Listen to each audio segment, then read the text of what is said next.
Hello बच्चों। तो बच्चों आज हम लोग रिविजिटिंग इरेशनल नंबर की करते हैं। तो स्टूडेंट्स अब एक्सरसाइज हम लोग 1.2 पर जाएंगे और उससे पहले हमारे पास जो टॉपिक है वो है रिविजिटिंग इरेशनल नंबर। मैंने इससे पहले वीडियो में आपको रेशनल नंबर के बारे में बताया था, ठीक है।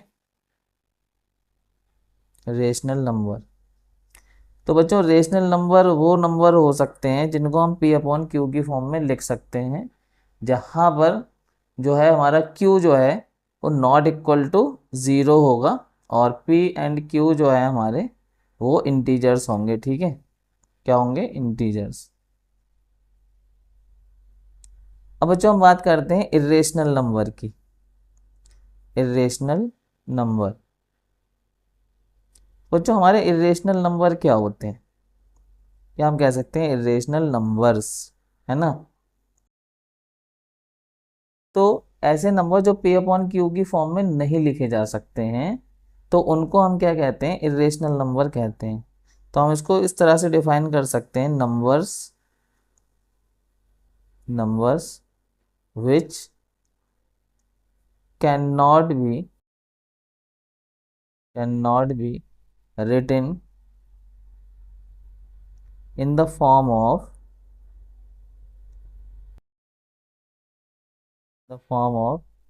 p upon q are called irrational number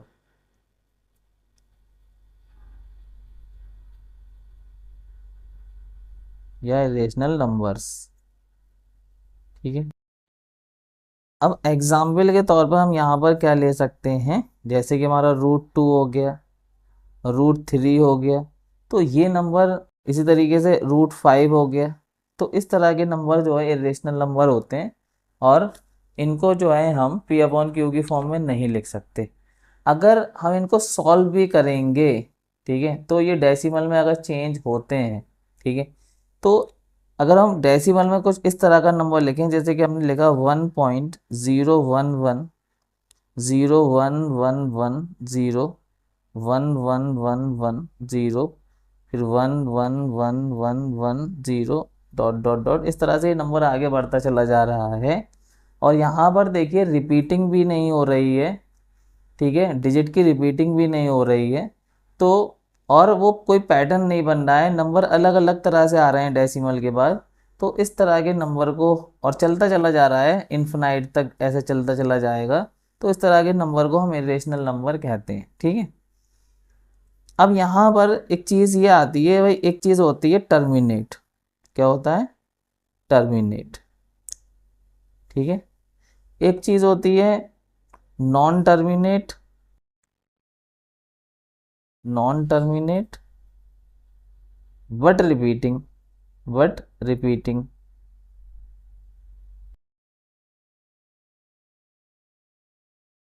और एक चीज, ये दूसरी चीज हो गई, और एक तीसरी चीज होती है नॉन टर्मिनेट, नॉन रिपीटिंग, ठीक है। ये तीसरी चीज हो गई। अब टर्मिनेट क्या होता है बच्चों? टर्मिनेट होता है जैसे कि आपने डेसिमल में कोई नंबर लिखा, मान लो 2.3, ठीक है। तो अब देखिए डेसिमल के बाद सिर्फ एक डिजिट है, इस डिजिट को आप काउंट कर सकते हैं कि भाई एक डिजिट है। या फिर आपने लिखा 2.31, इन दोनों डिजिट को हम काउंट कर सकते हैं, 1 2, दो डिजिट हैं यहाँ पर। जैसे नंबर लिखा 2.326, यहाँ पर तीन डिजिट हो गए, काउंट कर पा रहे हैं, ठीक है। 2.4621, अब यहाँ पे चार डिजिट हो गई। तो आप डेसिमल के बाद के डिजिट को अगर काउंट कर पा रहे हैं, ठीक है, तो उसको हम कहते हैं टर्मिनेट। और जब भी आपका टर्मिनेट होगा ना, तो वो नंबर आपका रेशनल नंबर होगा। क्या होगा? रेशनल नंबर होगा। नॉन टर्मिनेट बट रिपीटिंग कुछ इस तरह का होता है, जैसे हमने नंबर लिखा 0.66666 डॉट डॉट डॉट। क्या हो रहा है यहाँ पे डेसिमल के बाद जो ये डिजिट 6 है ना, वो रिपीट होता जा रहा है। या फिर नंबर लिखा ना 1.13 यहाँ पे दो डिजिट रिपीट में है, तो इसको कहते हैं रिपीटिंग में। टर्मिनेट नहीं है क्योंकि आप डिजिट को काउंट नहीं कर सकते, तो नॉन टर्मिनेट है। और रिपीट हो रहा है, हाँ यहाँ पे दो डिजिट रिपीट हो रहा है, यहाँ पे एक डिजिट रिपीट हो रहा है। तो ये नंबर भी, इस तरह के नंबर भी हमारे रेशनल नंबर में चले जाएंगे। अब कुछ number non terminate non repeating होते हैं, जैसे कि यहाँ पर ये मैंने जो नंबर लिखा वो नॉन टर्मिनेट है, नॉन रिपीटिंग है, रिपीटिंग भी नहीं हो रही और ये टर्मिनेट भी नहीं हो रहा, आप डिजिट को काउंट नहीं कर सकते, है ना। तो इस तरह के नंबर जो है हमारे इर्रेशनल नंबर कहलाते हैं और इनको हम पी अपॉन क्यू की फॉर्म में भी नहीं लिख सकते। अब इसमें जो हमारे ऐसे नंबर हैं जो रूट में आ रहे हैं, जैसे √2, √3, √5, ठीक है। तो इस तरह के नंबर भी इरेशनल हो जाते हैं, क्योंकि जब आप इसको सॉल्व करोगे तो डेसिमल में जब ये जाएगा सॉल्व होके तो कुछ इस तरह का ही आंसर आएगा कि वो ना ही रिपीट हो रहा होगा और ना ही वो टर्मिनेट होगा, ठीक है, जब आप √2 को सॉल्व करोगे या √3 को सॉल्व करोगे या √5 को सॉल्व करोगे। अच्छा, रूट में जैसे कि हमारे पास आ गया √9, रूट में सारे नंबर जो है वो इरेशनल नहीं होते। अब √9 इरेशनल नहीं है, क्योंकि √9 को जब आप सॉल्व करोगे 3 आएगा और ये एक रेशनल नंबर है, ठीक है। जैसे √16 को अगर आपने सॉल्व करा तो ये आ जाएगा 4, तो ये एक रेशनल नंबर है भाई। तो रूट में सारे नंबर जो है रेशनल नहीं है, रूट में कुछ नंबर रेशनल भी होते हैं। और रेशनल कब होते हैं? जब रूट में परफेक्ट स्क्वायर हो, ठीक है। रूट में क्या हो? रूट में, रूट के अंदर जो नंबर लिखा हो, ठीक है, रूट में परफेक्ट स्क्वायर नंबर होना चाहिए। क्या होना चाहिए? Perfect square number. रूट में परफेक्ट स्क्वायर नंबर होना चाहिए। अब परफेक्ट स्क्वायर नंबर क्या होते हैं? परफेक्ट स्क्वायर नंबर ये होते हैं, जैसे 1 × 1 अगर हमने करा तो क्या आया? 1 आया, ये हमारा परफेक्ट स्क्वायर नंबर है। हमने 2 × 2 करा तो हमारा क्या आया? 4 आया, तो ये हमारा परफेक्ट स्क्वायर नंबर है।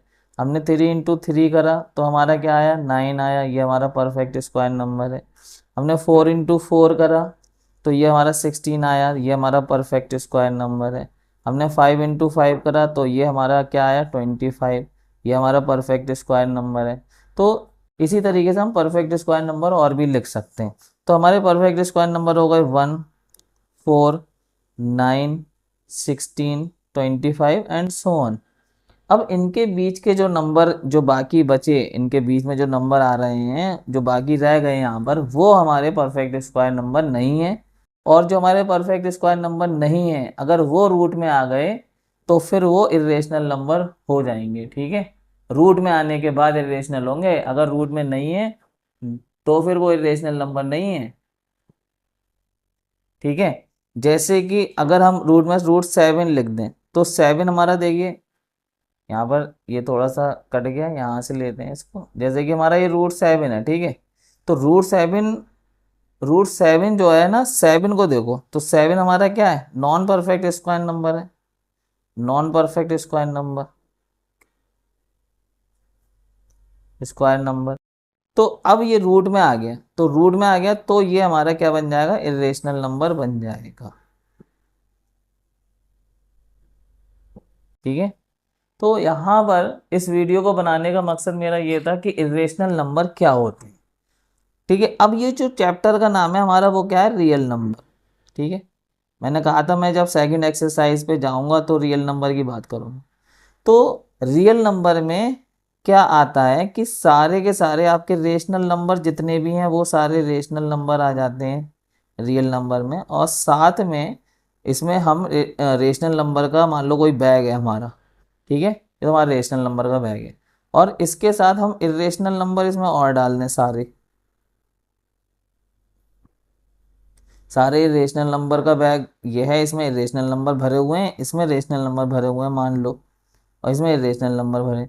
अब इन दोनों को हमने एक बड़े बैग में डाल के मिक्स कर दिया, बड़े बैग में डाल के मिक्स कर दिया, सब नंबर आपस में मिक्स हो गए।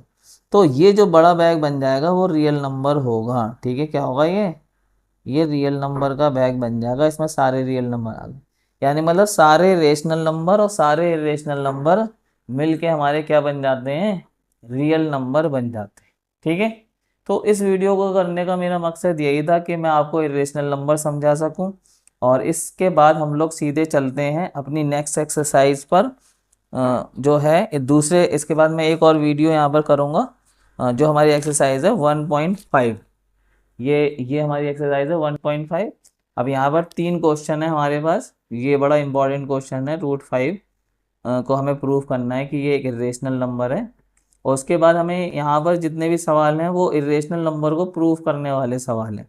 ठीक है, तो ये हम तीनों सवाल नेक्स्ट वीडियो में करेंगे। ठीक है, तब तक के लिए खुदा हाफिज़, फिर मिलेंगे नेक्स्ट वीडियो में।